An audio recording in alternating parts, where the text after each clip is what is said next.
Good morning. तो कैसे हो आप लोग? मज़ा आ रहा है वीडियो देखने में? आज तक तो आप लोग दूसरे तरह के वीडियो देखा करते थे, ठीक है, यूट्यूब खोल के, है ना, अपनी पसंद के वीडियो देखा करते थे।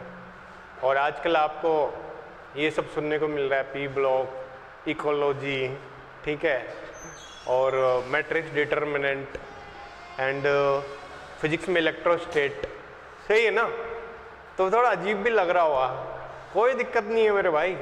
आप क्या करना है, इसी को पढ़ना है, इसी को मतलब ये मान के चलना है यही तुम्हारे वीडियो हैं जो तुम पहले देखा करते थे, उनको उतने ही इंटरेस्ट के साथ देखना है। सही है? जितना तुम लोग पहले भाई अक्षय कुमार के वीडियो देखा करते थे, आलिया भट्ट के देखा करते थे, ठीक है, तो इनको भी ऐसे देखना है उतनी ही क्यूरियोसिटी के साथ। तो अगर हम बात करते हैं ग्रुप नंबर 16 पढ़ रहे हैं आप लोग, ठीक है, तो जो वो फ्लोराइड, क्लोराइड, ब्रोमाइड, आयोडाइड ये बनाएंगे ना हैलाइड के साथ। हैलाइड ये होते हैं क्लोरीन, फ्लोरीन, ब्रोमीन और आयोडीन। तो अगर हम बात करें स्टेबिलिटी की, तो ज़्यादा स्टेबल कौन होगा बताओ भाई? छोटा कौन है? फ्लोरीन, क्लोरीन, ब्रोमीन, आयोडीन में सबसे छोटा है फ्लोरीन, इसलिए सबसे अच्छा बॉन्ड कौन बनाएगा? फ्लोरीन। इसलिए स्टेबिलिटी भी सबसे ज़्यादा किसकी होगी? फ्लोराइड की। और सबसे कम किसके होगी? आयोडाइड की होगी, क्योंकि सबसे छोटा फ्लोरीन और सबसे बड़ा आयोडीन। सही है ना? तो जैसे हम बात करें किसकी, जैसे SF4, SbR2, या जैसे बोल सकते हैं SCl2, SCl4, SbR2, SbR4, Si4। तो आपको पता नहीं, ये तो एग्जिस्ट नहीं करते ना, क्योंकि क्या है? अनस्टेबल है, बड़े आकार के कारण, बड़े साइज के कारण, ठीक है। तो ये क्या बनाते हैं पता है आपको? हैलोजन के साथ, ठीक है, ये बनाते हैं क्या? Di halide. जैसे कि अपन ने बोला अभी SCl2, जैसे फॉर्मूला क्या हो गया? 2 हैलोजन के साथ जुड़ा है तो SCl2। जैसे बोलते हैं टेट्रा हैलाइड बनाते हैं। टेट्रा हैलाइड का मतलब कितने हैलोजन हो गए? 4। तो जैसे SF4 हो गया। हेक्सा हैलाइड, तो हेक्सा हैलाइड कौन सा हो गया? जैसे अपन बोल सकते हैं SF6, इस तरीके से। तो आपको पता है हेक्सा हैलाइड बनाना इजी नहीं है, क्योंकि 6 हैलोजन जुड़ेंगे, और 6 हैलोजन में भी आप ये जानते हो कि जो बड़े परमाणु हैं, बड़े एटम हैं, बड़े एटम कौन? ब्रोमीन, आयोडीन, उनके लॉन पेयर्स होंगे, फिर वही बड़े बड़े होंगे, ठीक है ना। तो 6 हैलोजन को वहाँ पर रखना बहुत ही मुश्किल काम है, इसलिए फ्लोराइड ही पाए जाते हैं, ठीक है ना। 6 में हेक्सा हैलाइड में केवल कौन होता है? फ्लोराइड ही होता है, ना क्लोराइड होता है, ना ब्रोमाइड होता है, ना ही आयोडाइड होता है, ठीक है ना, उनके बड़े आकार के कारण। फ्लोरीन छोटा है तो हेक्सा हैलाइड बना सकता है, राइट, ठीक है। अब बात करते हैं मोनो हैलाइड की। तो मोनो हैलाइड क्या होता है? जैसे अपन बात करें जैसे SCl, ठीक है, तो SCl हो गया। तो मोनो हैलाइड जब बनाएगा तो इसमें एक इलेक्ट्रॉन, क्योंकि 6 इलेक्ट्रॉन होते हैं, तो 1, 2, 3, 4, 5, 6। तो आप अगर इसकी बात करें तो ये क्या है बताओ? अनपेयर्ड। सही है? अनपेयर्ड इलेक्ट्रॉन क्या होता है? युग्मित हो सकते हैं, आपस में जुड़ सकते हैं, है ना। इसलिए ये जो मोनो हैलाइड होते हैं ये इस फॉर्म में नहीं पाए जाते हैं। ये क्या होते हैं? मोनो हैलाइड, ठीक है। जैसे आपकी नोट्स में लिखा होता है डाइमराइज होते हैं। क्या होते हैं? डाइमराइज, यानी कि द्वितीयकृत होते हैं, ठीक है, ओके। इस तरह से ना पाए जाके कैसे पाया जाता है पता है आपको? जैसे SCl नहीं पाया जाएगा, इसके 2 मॉलिक्यूल आपस में जुड़ जाएंगे तो क्या बनाएगा?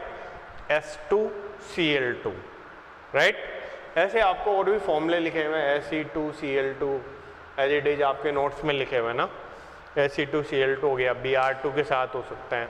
तो इस तरह के मतलब मोनो हैलाइड बनाता है। अभी मोनो हैलाइड ज़्यादा स्टेबल होते हैं, ये वाले। तो मोनो हैलाइड कम स्थायी होते हैं, राइट, क्योंकि सामान्य ऑक्सीकरण अवस्था क्या है? +2, +4, +6। तो +1, जैसे +1 वाला है, तो ये क्या होता है? लेस स्टेबल होते हैं ना, ठीक है। तो आप ये जानते हो लेस स्टेबल, तो लेस स्टेबल होने के कारण, कम स्थायी होने के कारण जब इसको गर्म करते हैं, जैसे Fe2Cl2 को गर्म करते हैं, तो ये इंपॉर्टेंट है। तो जैसे बोर्ड के क्वेश्चंस होते हैं, बोर्ड के प्रश्न ऐसे होते हैं, क्या होता है जब Fe2Cl2 को गर्म किया जाता है? What happens when we heat Fe2Cl2? तो क्या होता है इसमें, ये उसके लिए भी इम्पोर्टेंट अभिक्रिया होती है। जैसे जेई मेंस हो गया, नीट हो गया, तो क्या होता है, इसको गर्म करने पर चूंकि एक लेस स्टेबल है तो टूट जाता है ये। तो किस में टूटता है? ज़्यादा स्टेबल वाले में। तो ये इसमें टूट जाता है, इसमें चेंज हो जाता है, राइट। तो इसको क्या बोल रहे हैं? सल्फर का यहाँ पर रिडक्शन हो गया, और सल्फर का क्या हो गया? ऑक्सीडेशन हो गया यहाँ पर। तो आपने क्या देखा, ऑक्सीकरण अंक घट भी गया और ऑक्सीकरण अंक बढ़ भी गया, ऑक्सीडेशन स्टेट घट भी गई और बढ़ भी गई। तो क्या बोलते हैं इसको? ऐसे रिएक्शंस को बोलते हैं डिसप्रपोर्शन, विसमानुपातन, असमानुपातन, डिसप्रपोर्शन रिएक्शन, राइट। तो व्हाट हैपन्स, इसको गर्म करने पर ये डिसप्रपोर्शनेट होता है, ये अपन बोल सकते हैं विसमानुपातित होता है, ठीक है भाई। तो ये क्यों होता है? लेस स्टेबल है इसलिए होता है, गर्म करने पर ज़्यादा स्टेबल ऑक्सीडेशन स्टेट में जाएगा, +4 में चला जाएगा, राइट। द्वितीयकृत क्यों होता है? एकमित इलेक्ट्रॉन होता है तो द्वितीयकृत फॉर्म में पाए जाते हैं, मोनोहैलाइड, राइट। अगर इसमें बात करें जैसे कि है ना, ऑक्सीजन कैसे कैसे बनाई जाती है, तो आपके पास लिखा हुआ है वो ऑक्सीजन कैसे बनाते हैं, नोट्स में लिखा हुआ है ना भाई। तो ऑक्सीजन वाले जो कंपाउंड है ना ठीक है, इसको बोलते हैं डाई ऑक्सीजन, या क्या बोलते हैं? O2। तो O2 कैसे बनाते हैं?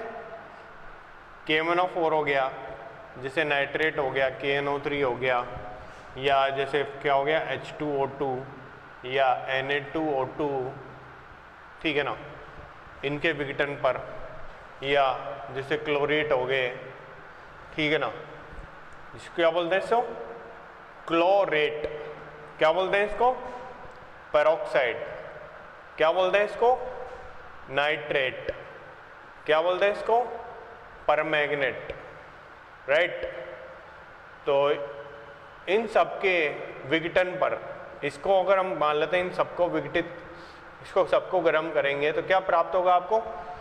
ठीक है, ऑक्सीजन प्राप्त होती है यहाँ पर, ये जितने भी कंपाउंड है ना। इसके रिएक्शन आपके पास लिखी हुई है कि मतलब किस में चेंज होता हो, तो आप अपने नोट्स में देख सकते हैं। तो क्लोरेट, ठीक है, ऑक्साइड, मतलब ये जो ना, ये चेंज होता है किसमें? KCl में चेंज होता है, O2 निकलते हैं यहाँ से, ठीक है। ये पेरोक्साइड से ज़्यादा स्थायी कौन होता है? ऑक्साइड ज़्यादा स्थायी होता है। तो पेरोक्साइड किस में टूट जाता है? ऑक्साइड में टूट जाता है, और यहाँ पर ऑक्सीजन मुक्त होती है। ऐसे नाइट्रेट है, तो नाइट्रेट किस में चेंज हो जाएगा? KNO2 + O2। ऐसे KMnO4 है, तो KMnO4 चेंज होता है K2MnO4 में, और यहाँ पर O2 मुक्त होती है। तो ये कुछ ऐसे रिएक्शंस है, ठीक है ना, जिसमें ये ऑक्सीजन मुक्त होती है और यहाँ पर, ठीक है, ऑक्सीजन हम मतलब जो ना प्राप्त कर सकते हैं। कुछ कम क्रियाशील धातु होती हैं, राइट। कम क्रियाशील जैसे कौन? Ag हो गया, Hg हो गया, ठीक है। तो कम क्रियाशील है तो इनके ऑक्साइड कैसे होंगे? स्थायी या अस्थायी, स्टेबल अनस्टेबल? तो आप ही जानते हो, लेस रिएक्टिव, या और बोल सकते हैं लेस रिएक्टिव मेटल, या कम क्रियाशील, ठीक है ना, धातु के ऑक्साइड, ठीक है, इसके ऑक्साइड। तो जैसे कम क्रियाशील यानी कि Ag2O, तो ये कम क्रियाशील है ना मेरे भाई, सही है ना। तो ये ऑक्सीजन के साथ क्रिया करना चाहती है, नहीं चाहती है? और सीधी सी बात है, नहीं चाहती है। तो ऑक्साइड बनाना चाहती है, नहीं चाहती है? ये ऑक्साइड बनाने की प्रवृत्ति इसकी कम होती है। तो यानी कि जब इसको गर्म करोगे, इनको गर्म करोगे तो सीधी सी बात है, तो ये धातु के रूप में आ जाता है। इसको गर्म करोगे ये भी किस रूप में आएगा, धातु के रूप में आ जाता है। तो कम क्रियाशील धातु लेस रिएक्टिव मेटल के ऑक्साइड को गर्म करने पर क्या मिलते हैं, वहाँ पर ऑक्सीजन मिलती है। वो नहीं चाहते हैं ऑक्साइड के रूप में रहना, तो जैसे गर्म करोगे ऑक्सीजन मुक्त हो जाएगी वहाँ पर। ठीक है, और भी कुछ है जैसे कि Pb है ना, O2 है, Pb3O4 है, ठीक है ना, इनको गर्म करते हैं तब भी क्या प्राप्त होती है, आपको ऑक्सीजन मिलती है। ठीक है, तो आप ये जानते हो कि Pb की कौन सी अवस्था +2 ज़्यादा स्थायी होती है बजाय किसके, +4 के। ये जानते हो ना किसके कारण, अक्रिय इलेक्ट्रॉन युग्म प्रभाव के कारण। सही है, तो Pb के +2 ज़्यादा स्थायी होती है। तो जैसे ही इसको गर्म करोगे तो क्या होगा, वो गर्म करने पर क्या होता है, वो स्थायी, क्योंकि उसका तापीय स्थायित्व तो कम होता है, +4 का स्थायित्व तो कम होता है, तो किस में चला जाएगा, वो ज़्यादा स्थायी वाले ऑक्साइड में परिवर्तित हो जाएगा। तो ये PbO में परिवर्तित हो जाएगा। ऐसे क्या होगा, Pb3O4 है, ये भी किस में चेंज होगा, क्योंकि इसमें भी +2 नहीं है, इसमें ये मिक्स ऑक्साइड है, वो PbO प्लस PbO2 के रूप में, राइट। तो ये भी इसमें चेंज हो जाएगा। और बाकी आप जानते हैं जल के अंदर, जल मीन्स पानी, वाटर, तो पानी के अंदर ऑक्सीजन है जिसको वैद्युत अपघटन के द्वारा अपन ऑक्सीजन निकाल सकते हैं। ठीक है, एनोड पर ऑक्सीजन मुक्त होती है, तो इस तरीके से अपन, ये ऑक्सीजन बनाने के तरीके हैं। ठीक है, ऑक्सीजन हमें इस तरीके से प्राप्त होती है। और एक पुराने पिछले चैप्टर का याद है आपको, पिछले वाले चैप्टर में अपन ने नाइट्रोजन प्रिपेयर की थी, व्यवसायिक रूप से, औद्योगिक रूप से, इंडस्ट्रियल रूप से मीन्स बहुत ज़्यादा क्वांटिटी में हमें चाहिए नाइट्रोजन। तो अपन ने क्या किया था, हवा से नाइट्रोजन को बनाया था। हवा से कैसे बनाते हैं, हवा को हम लिक्विफाई करते हैं, हवा को हम द्रवीकृत करते हैं, राइट। तो ये अपन ने पिछली बार पढ़ा था मेरे भाई, क्या पढ़ा था कि अपन ने ये पढ़ा था यहाँ पर कि व्यावसायिक रूप से अगर इसको बनाना है तो क्या कर सकते हैं। ठीक है, तो एयर से इसको बना सकते हैं क्योंकि हवा में ऑक्सीजन होती है, आप जानते हैं अच्छे तरीके से। तो एयर है, हवा है, इसको लिक्विफाई करते हैं। लिक्विफाई का मतलब होता है इसको द्रवीकृत करते हैं, तो ये द्रव बन जाएगी, राइट। तो द्रव बनने के बाद इसको क्या करेंगे, फ्रैक्शनल डिस्टिलेशन, जिसको बोलते हैं क्या, प्रभाजी आसवन। ठीक है, और प्रभाजी आसवन करने पर आपको पता है कि इसके जो अवयव हैं मुख्य रूप से कौन से होता है, तो 78% नाइट्रोजन प्राप्त हो जाएगी, लगभग 21%, 20 से 21% वहाँ पर ऑक्सीजन मिल जाएगी आपको। तो प्रभाजी, हवा को द्रवीकृत करना है, द्रव में बदलना है, फिर उस द्रव को प्रभाजी आसवन करना है। प्रभाजी आसवन से अपन उसके बाद इनको अलग अलग कर सकते हैं, 20% ऑक्सीजन और फिर अपन नाइट्रोजन को प्राप्त कर सकते हैं। ठीक है, तो ये कुछ अपने पास तरीके थे। बाकी ऑक्सीजन की और अपन बात करें तो ऑक्सीजन की प्रकृति कैसे होती है, O2 होता है क्या, अनुचुंबकीय। क्या बोलते हैं अनुचुंबकीय को, पैरामैग्नेटिक। सही है, O2 की अनुचुंबकीय प्रवृत्ति को अपन बता सकते हैं 11th क्लास से। ठीक है, जब आप 11th क्लास पढ़ा था आप लोगों ने, MOT जानते हो ना, मॉलिक्यूलर ऑर्बिटल थ्योरी, आणविक कक्षक सिद्धांत।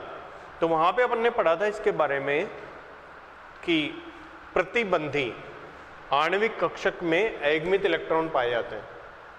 क्या, प्रतिबंधी आणविक कक्षकों में अयुग्मित इलेक्ट्रॉन होते हैं इसमें। तो आप अपने 11th क्लास के नोट्स देखोगे तो पता चल जाएगा।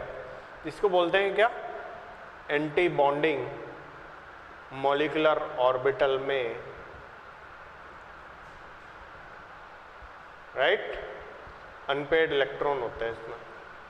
इसलिए ये इसकी प्रकृति कैसे होती है, वायुचुंबकीय होती है। ठीक है मेरे भाई, तो ये है। बाकी ऑक्सीजन कहाँ का इस्तेमाल होता है, सब आप जानते हो ऑक्सीजन का मुख्य रूप से कहाँ पर यूज है। एक तो अपन श्वसन में इस्तेमाल करते हैं, ठीक है, इस जीव जगत में जितने भी लोग रहते हैं, जितने भी जीवित प्राणी हैं, ठीक है, कुछ हो सकता है एक्सेप्शंस हो, बायोलॉजी वाले जानते होंगे कि कुछ लोग हो सकता है ऑक्सीजन ना ले, लेकिन ज़्यादातर लोग क्या ऑक्सीजन ग्रहण करते हैं श्वसन के रूप में।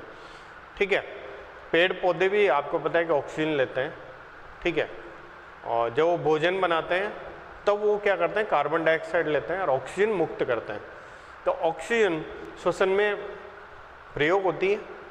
तो जैसे पर्वतारोही है जो पर्वतों पे चढ़ते हैं तो वो ऑक्सीजन के सिलेंडर लेके जाते हैं अपने साथ, राइट, क्योंकि पर्वतों पर ऑक्सीजन की मात्रा, वायुमंडलीय दाब कम होता है, राइट, एटमॉस्फेरिक प्रेशर कम होता है वहाँ पर, तो ऑक्सीजन कम होगी, वहाँ पर ज़्यादा होगी, तो ऑक्सीजन कम होगी, तो ऑक्सीजन के सिलेंडर लेके जाते हैं, पर्वतारोही लेके जाते हैं।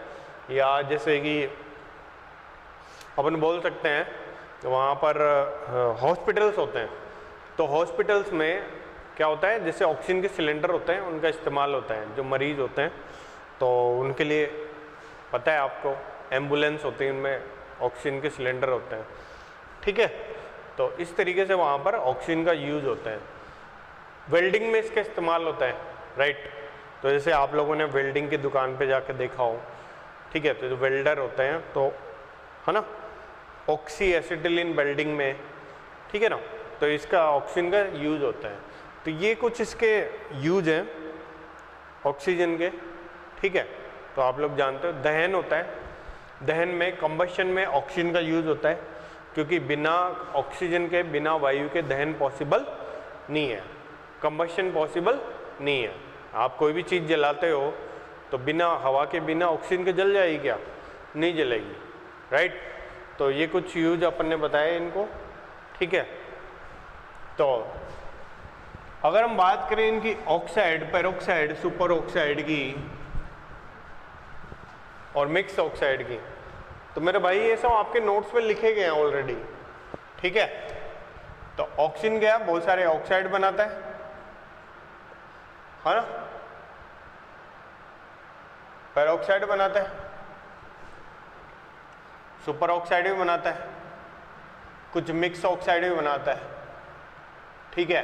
तो मिक्स ऑक्साइड के रूप में जैसे Fe3O4 होता है, Pb3O4 होता है, ठीक है ना, Mn3O4 होता है, मिक्स ऑक्साइड होता है, राइट। तो जैसे कि ये होता है FeO प्लस Fe2O3 का मिश्रण होता है, इसमें PbO प्लस PbO2 का मिश्रण होता है, इसमें MnO प्लस Mn2O3 का मिश्रण होता है, इस तरीके से होता है, राइट। तो जैसे मिक्स ऑक्साइड है ऐसे पेरोक्साइड होते हैं। ऑक्साइड आप जानते हो बहुत सारे एग्जाम्पल्स हैं, ठीक है। पेरोक्साइड में जैसे कि इसमें बहुत सारे एग्जाम्पल है, NO2O2, ठीक है, ये प्रथम वर्ग के सुपर ऑक्साइड बनाता है। तो प्रथम वर्ग के जैसे अपन बोल सकते हैं CS2O2, जैसे कि पेरोक्साइड में और कौन बनाता है, जैसे BaO2 ये बनाता है। सुपर ऑक्साइड में जैसे कि KO2, RbO2, CSO2।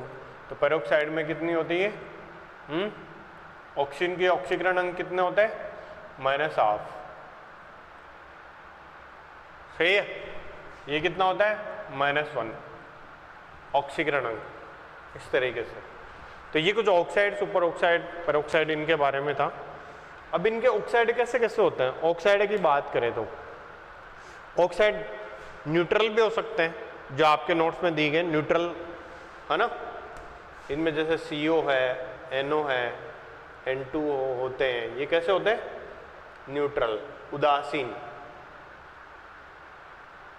सही है, उदासीन ऑक्साइड है, राइट। तो ये कुछ ऑक्साइड के प्रकार है ना। तो उदासीन हो सकते हैं। उदासीन कौन होते हैं?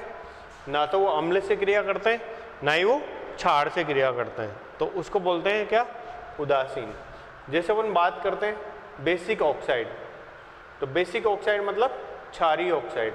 क्षारीय ऑक्साइड कौन होता है? जो अम्ल से क्रिया करके लवण प्लस जल बनाते हैं। तो जैसे कि अपन जानते हैं कि Na2O प्लस HCl बराबर क्या बन गया? NaCl प्लस H2O, ये है ना। तो ये आपके नोट्स में लिखे गए मेरे भाई कि ऐसे कौन कौन से ऑक्साइड है। तो जैसे बेसिक ऑक्साइड कौन से होते हैं? जो फर्स्ट ग्रुप है उसके सारे ऑक्साइड बेसिक है, राइट। Li2 है, Na2O है, K2RB, तो ये सब के सब क्या है? बेसिक ऑक्साइड है। सेकंड ग्रुप के भी ऐसे ही हैं, है ना। BeO, लेकिन वहाँ पर BeO की प्रकृति कैसे होती है? ये उभयधर्मी है, ठीक है। उभयधर्मी कौन से होते हैं? जो दोनों तरह का काम करते हैं। उभयधर्मी में कौन? जैसे BeO, B2O3, Al2O3, ये मतलब बहुत सारे एग्जाम्पल है। SnO2, TeO2, जैसे कि ZnO, है ना, या और भी होते हैं इसमें। तो ये सब क्या है? कैसे? जैसे बोलते हैं PbO, तो ये उभयधर्मी ऑक्साइड है, राइट। ऐसे क्या होता है? अम्लीय ऑक्साइड होते हैं। अम्लीय ऑक्साइड कौन से होते हैं? अम्लीय ऑक्साइड वो ऑक्साइड है जो क्षार के साथ क्रिया करते हैं और वो बनाते हैं लवण प्लस जल। तो Sa2 प्लस अगर ये अम्लीय है तो किससे क्रिया करेगा? NaOH के साथ। तो क्या बनाएगा? लवण बनाएगा NaHSO3 या Na2SO3, इस तरीके से, ठीक है। तो अम्लीय ऑक्साइड कौन से होते हैं? नॉन मेटल के ऑक्साइड, या अपन बोल सकते हैं उच्च ऑक्सीकरण अवस्था के ऑक्साइड होते हैं, उनकी प्रकृति भी अम्लीय होती है, राइट। तो नॉन मेटल के ऑक्साइड जैसे कि SO2, SO3, P2O5, P4O10, है ना, तो ये सब अम्लीय होते हैं, ठीक है। सल्फर के, क्लोरीन के, ठीक है ना, ब्रोमीन के, आयोडीन के, ये सब के ऑक्साइड की प्रवृत्ति क्या है? ये अम्लीय है। CO2 है, कार्बन का ऑक्साइड है, नाइट्रोजन के ऑक्साइड है, इन दोनों को छोड़ के बाकी नाइट्रोजन के ऑक्साइड कैसे होते हैं? वो अम्लीय प्रवृत्ति के होते हैं, राइट। क्षारीय में कौन से हो गए? आप जानते हो मेटल ऑक्साइड की प्रकृति कैसे होती है? वो क्षारीय होती है।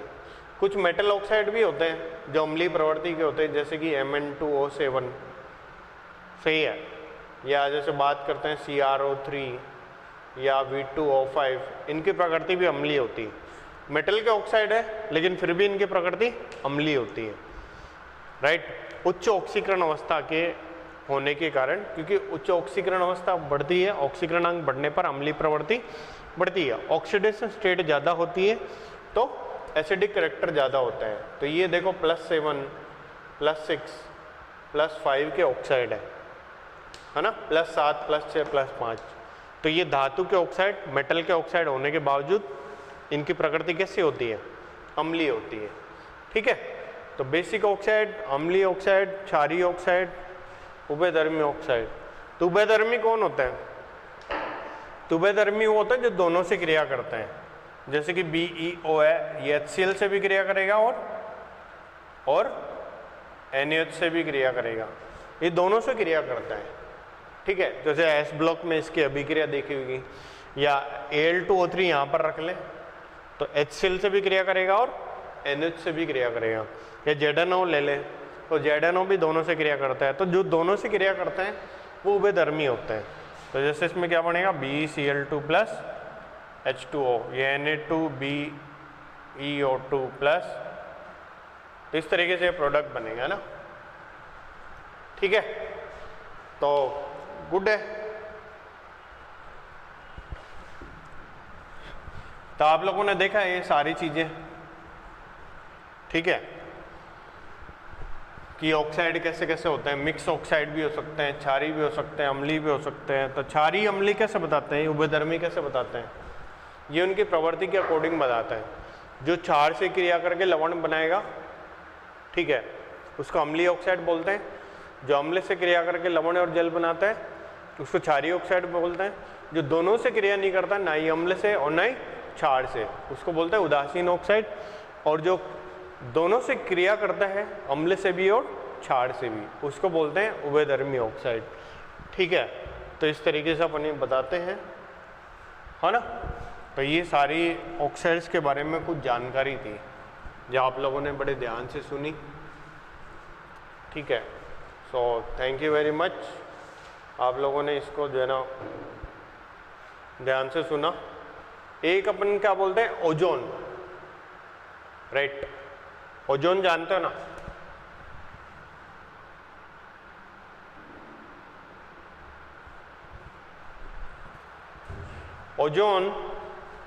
ओजोन की एक परत है पृथ्वी के ऊपर 20 किलोमीटर लगभग, जो पराबैंगनी किरणों से हमारी रक्षा करती है। अल्ट्रावायलेट रेज जो सूर्य से निकलती हैं, सन से निकलती हैं, तो ओजोन की जो लेयर है, राइट, तो वो एक तरह से ब्लैंकेट का काम करती है, कंबल का काम करती है।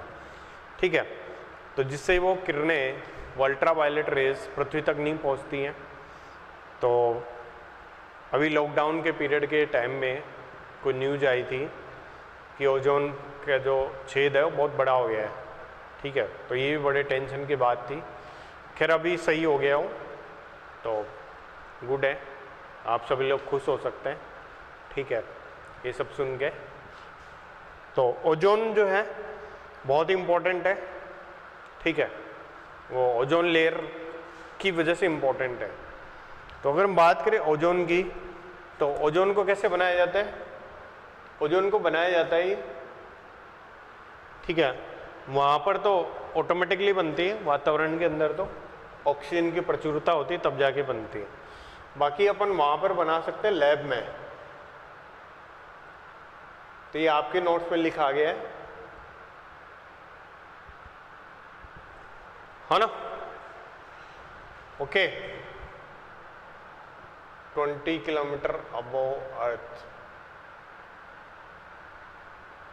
Ozone layer protect from ultraviolet rays. Lab में ऐसे बनाते हैं। ठीक है, यानी कि लैब में कैसे बनाते हैं, निरव विद्युत विसर्जन। ठीक है, इसको बोलते हैं इलेक्ट्रिकल डिस्चार्ज।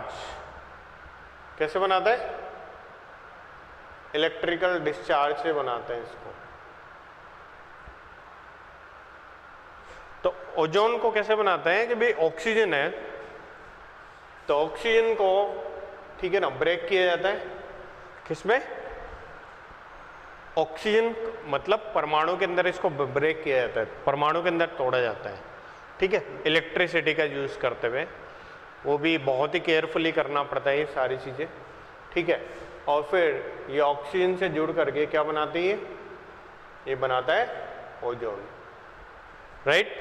तो ये लैब में ऐसे बनाते हैं इलेक्ट्रिकल डिस्चार्ज से। तो यहाँ पर बोल सकते हैं कि इलेक्ट्रिकल डिस्चार्ज। ठीक है, अभी जो ओजोन बनाया जाता है, तो ये ओजोन, इसके क्वेश्चन होता है, राइट। एक मतलब एनसीईआरटी के अंदर या उसके अंदर प्रश्न दिया हुआ है कि प्रूव दैट, या सिद्ध करो कि ओजोन का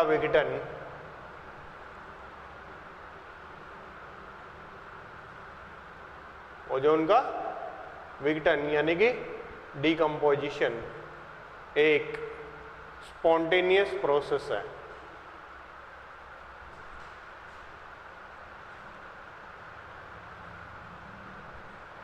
सही है, ये क्वेश्चन आपके उसमें लिखा हुआ है ना कि प्रूव दैट ओजोन का विघटन एक स्पॉन्टेनियस प्रोसेस है, कि ओजोन का विघटन होना बहुत इजी है, ये आसान है। और ये बड़ी टेंशन की बात भी है कि ओजोन का विघटन इजी है। नहीं, ओजोन का विघटन इजी क्यों है, तो आपके उत्तर में लिखा भी है कि ओजोन का विघटन इसलिए इजी है कि अगर थर्मोडायनेमिक्स से बताएं, थर्मोडायनेमिक्स जानते हो ना आप लोग, उष्मा गति की, तो उष्मा गति से अगर हम बताएं तो delta H minus T delta S, ऐसा कुछ सुना आप लोगों ने। अगर ये नेगेटिव होता है तो प्रक्रम स्वतः होता है, मतलब वो प्रक्रम हो जाता है उस तापमान और दाब की परिस्थिति में, उस टेम्परेचर और प्रेशर पर वो प्रोसेस पॉसिबल है, मतलब ऐसा होना इजी है, ये ऐसा हो जाएगा अगर नेगेटिव आएगा तो। ठीक है, तो अगर हम बात करें डेल्टा एच की, राइट, तो ओजोन के विघटन के लिए, है ना, अगर इसका विघटन देखें तो ओजोन का विघटन कैसा प्रक्रम है, ये एक उष्मा क्षेपी प्रक्रम है, राइट। अगर एंट्रोपी की बात करें तो देखो यहाँ पर कितने अणु हैं, यहाँ पर 2 मॉलिक्यूल है और यहाँ पर कितने मॉलिक्यूल है, 3 मॉलिक्यूल। तो गैस के मॉलिक्यूल की क्वांटिटी, गैस के कणों की संख्या अगर बढ़ेगी तो एंट्रोपी बढ़ती है कम होती है, तो एंट्रोपी बढ़ती है। तो 2 मॉलिक्यूल है, यहाँ पे 3 मॉलिक्यूल है, तो इसके अकॉर्डिंग आप बोल सकते हो कि इसके लिए डेल्टा एच पॉजिटिव है, मतलब डेल्टा एच नेगेटिव है और डेल्टा एस पॉजिटिव है, तो इसमें एंट्रोपी बढ़ती है। और ये एक ऊष्माशोषी प्रक्रम, ऊष्माक्षेपी प्रक्रम है, तो ऊष्माक्षेपी प्रक्रम है, एक्सोथर्मिक प्रोसेस है, एंट्रोपी भी बढ़ेगी। तो अगर यहाँ पर नेगेटिव साइन रखेंगे, राइट, और यहाँ पॉजिटिव रखेंगे तो ये ऑटोमेटिकली क्या आएगा, नेगेटिव। ठीक है, ओजोन का विघटन एक स्पॉन्टेनियस प्रोसेस है, या ओजोन का डिकम्पोजिशन एक स्पॉन्टेनियस प्रोसेस है, बिकॉज इसका जो डिसोसिएशन है वह क्या है, एक्सोथर्मिक है, प्लस इसके डिसोसिएशन के दौरान एंट्रोपी बढ़ती है, डेल्टा एस पॉजिटिव होता है, तो इसलिए इसका जो डेल्टा जी है वो नेगेटिव आएगा, इसलिए क्या आएगा, स्वतः प्रक्रम होगा। ठीक है, तो ये बोर्ड का क्वेश्चन भी हो सकता है। ठीक है, तो अगर इसमें आगे बढ़ते हैं, है ना, तो ओजोन का विघटन होता है तो कैसे होता है, तो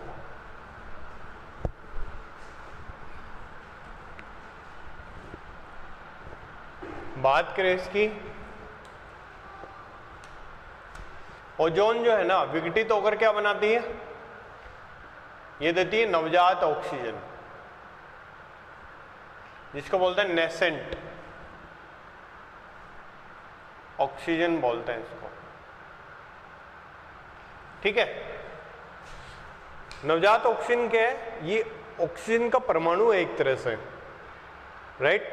तो परमाणु रूप में ऑक्सीजन कैसा होगा, एटम के रूप में बहुत ज्यादा क्रियाशील होगा, बहुत ज्यादा रिएक्टिव होगा, तो नेसेंट ऑक्सीजन बनाती है डिकम्पोजिशन पर, राइट। तो अपन ही बोल सकते हैं कि डिकम्पोजिशन ऑफ ओजोन, ये क्या है, ओजोन का विघटन है, इस तरीके से ये ऐसे डिकम्पोज होती है, और ये ऑक्सीजन ऐसे 2 ऑक्सीजन परमाणु क्या बना लेते फिर, O2। तो अपने को ये देखना था कि ओजोन के विघटन पर ऑक्सीजन निकलती है, तो इसलिए नवजात ऑक्सीजन की उपस्थिति के कारण कैसा हुआ ये बताओ, ये होता है स्ट्रॉन्ग ऑक्सीडाइजिंग।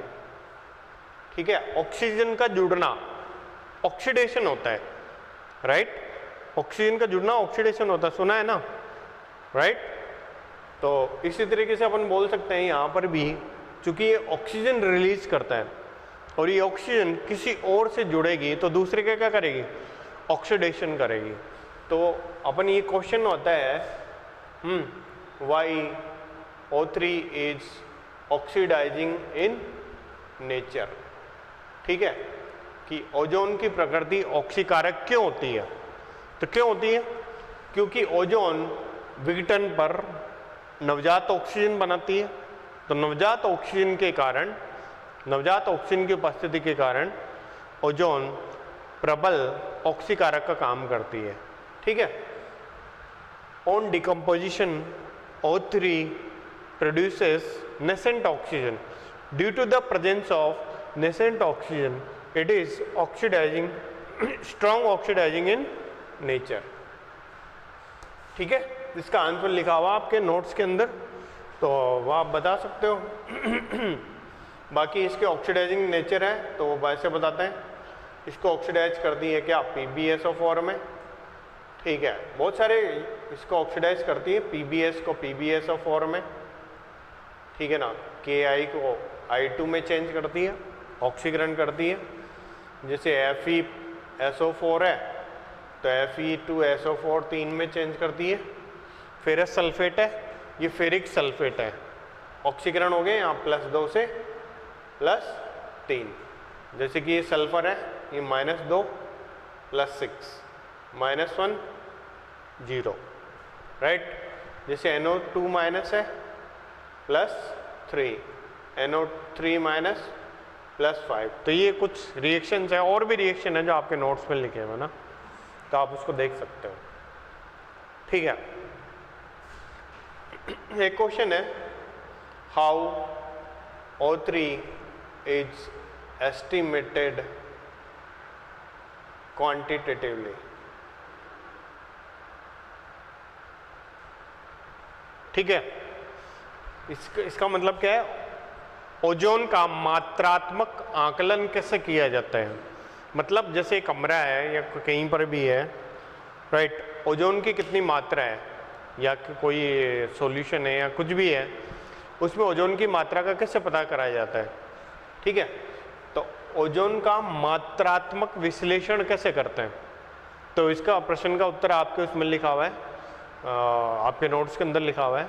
हिंदी में कुछ ऐसा लिखा हुआ है कि बोरेट बफर की उपस्थिति में, क्या, एक बोरेट बफर होता है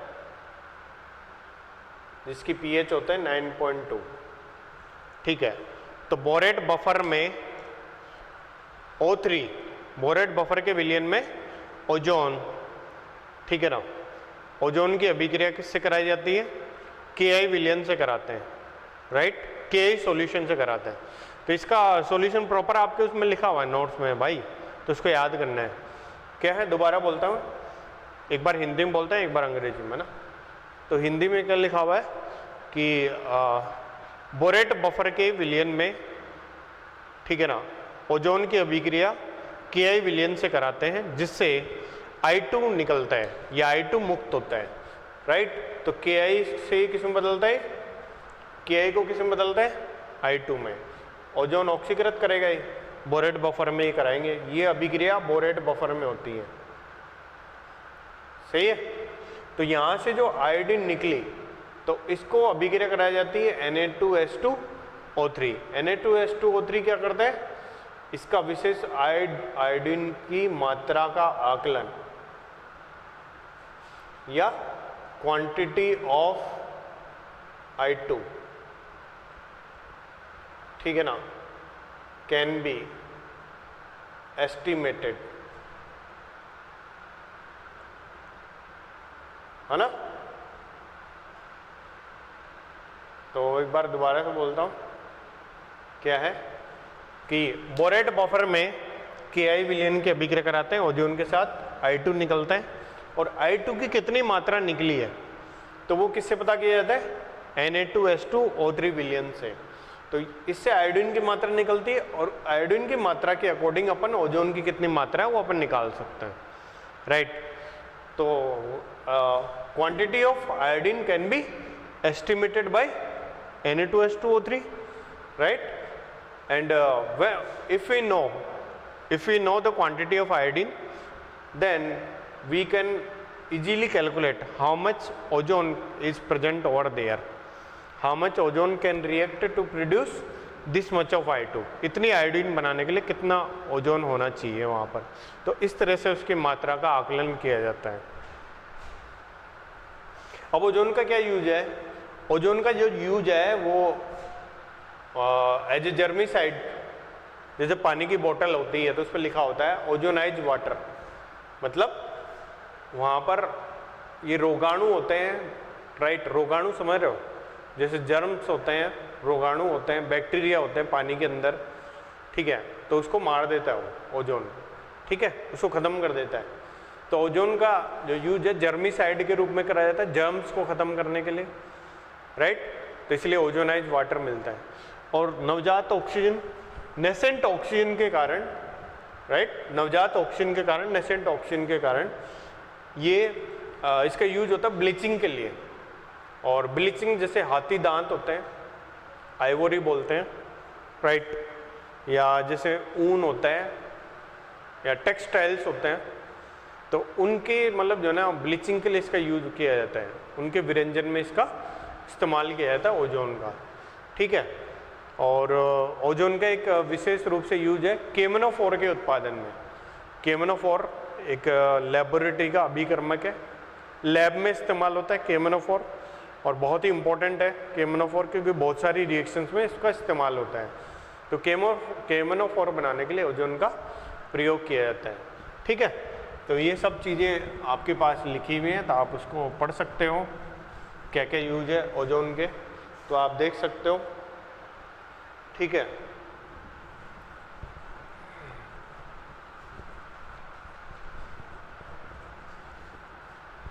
गुड है।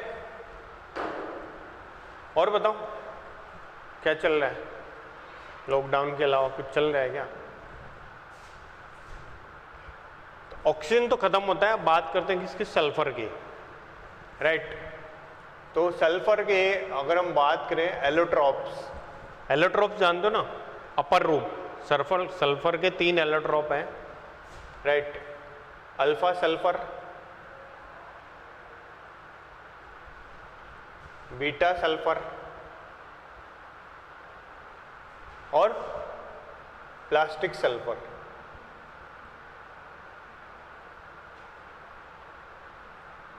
तो अपने मतलब प्लास्टिक समझ रहे हो ना, तो जैसे रबड़ होता है, तो रबड़ की तरह मुलायम होता है, इसलिए इसको प्लास्टिक सल्फर बोलते हैं, ठीक है, सॉफ्ट एज रबड़।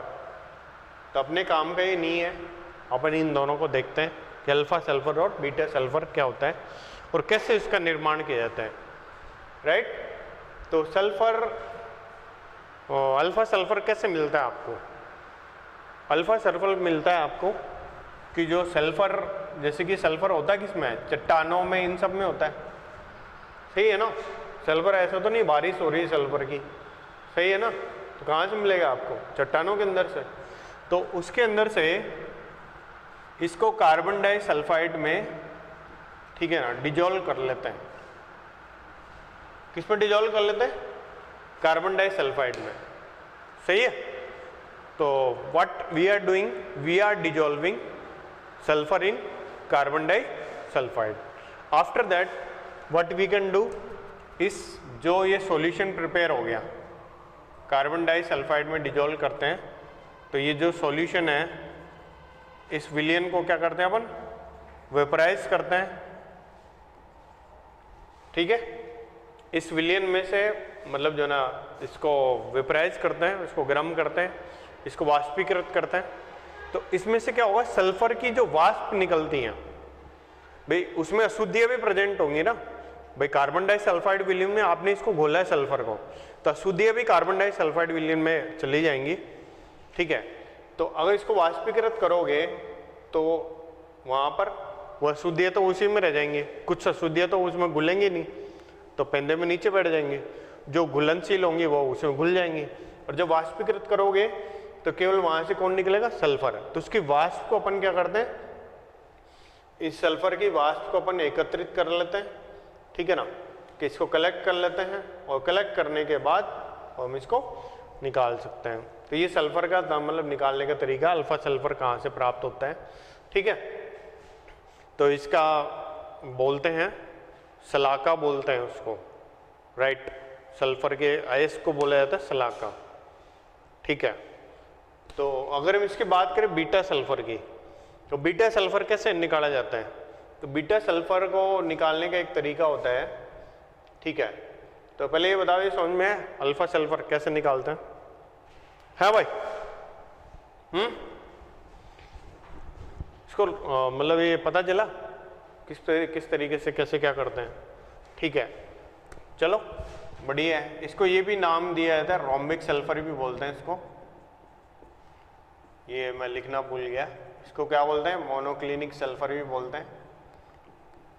ये इनकी स्ट्रक्चर के कारण होते हैं, ठीक ठीक है, जैसे आप ठोस अवस्था पढ़ोगे तो वहाँ पे संरचनाएं होती हैं, कुछ ऐसे स्ट्रक्चर होते हैं, राइट। स्ट्रक्चर के अकॉर्डिंग उसको मोनोक्लिनिक और रोम्बिक बोला जाता है, ठीक है। बीटा सल्फर कैसे प्राप्त करते हैं? बीटा सल्फर ऐसे प्राप्त करते हैं कि एक तस्तरी लेते हैं। क्या लेते हैं? तस्तरी लेते हैं। तस्तरी यानी कि प्लेट, अंग्रेजी में समझ सकते हो, प्लेट लेते हैं, सही है। इस प्लेट के अंदर क्या करते हैं? इसको पिघला करके, जैसे प्लेट के अंदर क्या है ना, ये मोल्टन सल्फर, वो भी कौन सी? अल्फा सल्फर को रखते हैं इसमें, राइट। तो what we are doing,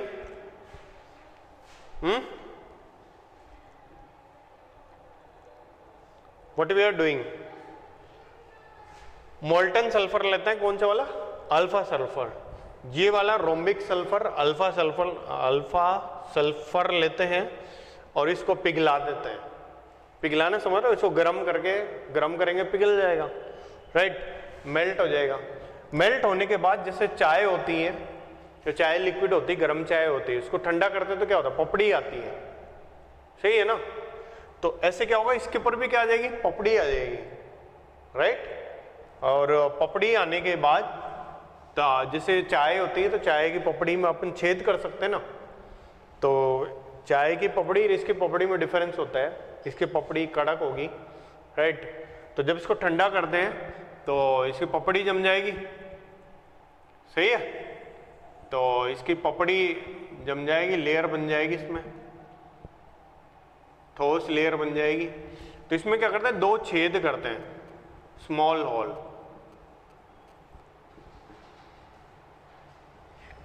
right. तो जैसे चाय की पपड़ी में ऐसे छेद कर सकते हैं ना, इस तरीके से उसमें दो छेद करते हैं।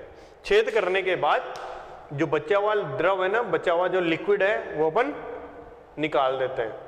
क्यों? ठंडा हो रहा है तो भाई जो कुछ तो ठंडा हो के क्या हो गया? ठोस बन गया, सॉलिड बन गया, और कुछ अभी भी द्रव बचा हुआ है। तो जो द्रव है उसको अपन उस दो छेद में से निकाल के पटक देते हैं, निकाल के गिरा देते हैं, राइट। तो जो ये इसके बाद इसको रख देते हैं, तो और इसमें रखने पर क्या होता है? सुई मीन्स क्या है? निडल। तो निडल के समान या सुई के समान जो क्रिस्टल आपको प्राप्त होते हैं, ठीक है ना। ठीक, तो 1 मिनट में इसको दोबारा से बताता हूँ, समराइज करता हूँ, फिर नेक्स्ट लेक्चर में अपन पढ़ेंगे इसको, ठीक है। रोम्बिक सल्फर और मोनोक्लिनिक और प्लास्टिक, 3 सल्फर के अपर रूप है। ये अपन पढ़ते नहीं है, ठीक है, लेकिन फिर भी अपन लिख देते हैं, पता होना चाहिए कि 3 तरह के सल्फर है। प्लास्टिक सल्फर भी कुछ होता है, तो जैसे रबड़ होता है ना, रबड़ की तरह मुलायम होता है, राइट, सॉफ्ट होता है, ठीक है। और इन दोनों की बात करें तो रोम्बिक और मोनोक्लिनिक बोलते हैं। इनके नाम दिए गए हैं उनकी स्ट्रक्चर के अकॉर्डिंग। जब आप सॉलिड स्टेट चैप्टर पढ़ोगे तो पता चलेगा मोनोक्लिनिक क्या होता है और रोम्बिक क्या होता है। तो स्ट्रक्चर है ये, राइट। तो इसको अल्फा सल्फर बोलते हैं, इसको, और इसको क्या बोलते हैं? Beta sulphur. कैसे प्राप्त करते हैं? सल्फर क्या होता है? कार्बन डाइसल्फाइड में डिजोल्व हो जाता है। तो कार्बन डाइसल्फाइड में इसको घोल लेते हैं। तो घोलने के बाद उसके विलयन को गर्म करते हैं, उसके सॉल्यूशन को गर्म करते हैं। तो गर्म करेंगे तो क्या होगा? वेपर्स के फॉर्म में सल्फर आ जाएगा, और उस सल्फर को अपन कलेक्ट कर लेंगे और इम्प्योरिटीज वहीं रह जाएंगी सॉल्यूशन के अंदर, ठीक है। तो इस तरीके से इसको निकाला जाता है। अब अल्फा तो बन गया, अब बीटा कैसे बनाता है? तो बीटा बनाने के लिए अपन क्या करते हैं? इसको गर्म करके पिघलाते हैं। अल्फा सल्फर को ही पिघलाते हैं। अब पिघलाने के बाद, ठीक है, ठंडा करेंगे, एक तस्तरी में डाल देते हैं, ठंडा करेंगे, इसको प्लेट में डाल के ठंडा करते हैं, ठंडा करेंगे, और इस पर पपड़ी जब जम जाएगी तो 2 इसमें छेद करेंगे, राइट, 2 होल्स कर देंगे। तो कुछ तो इसमें जम जाएगा, और बाकी क्या बचेगा इसमें? बाकी उसमें बचेगा कुछ लिक्विड। तो अपन क्या करेंगे? इस दोनों छेद में से बचे हुए लिक्विड को बाहर निकाल देंगे, बचे हुए द्रव को बाहर निकाल देंगे। तो इससे हमें क्या करेंगे? निडल आकार के, निडल के जैसे सुई होते हैं ना, तो सुई के आकार के सल्फर के क्रिस्टल मिलेंगे, बीटा सल्फर के। तो आपने देखा, तो इन दोनों का अपन क्या करते हैं? अपन ऐसे प्राप्त करते हैं, अल्फा से बीटा और बीटा से अल्फा प्राप्त किया जा सकता है, ठीक है ना। तो ये होता है अबोव 369 केल्विन और बिलो 369 केल्विन।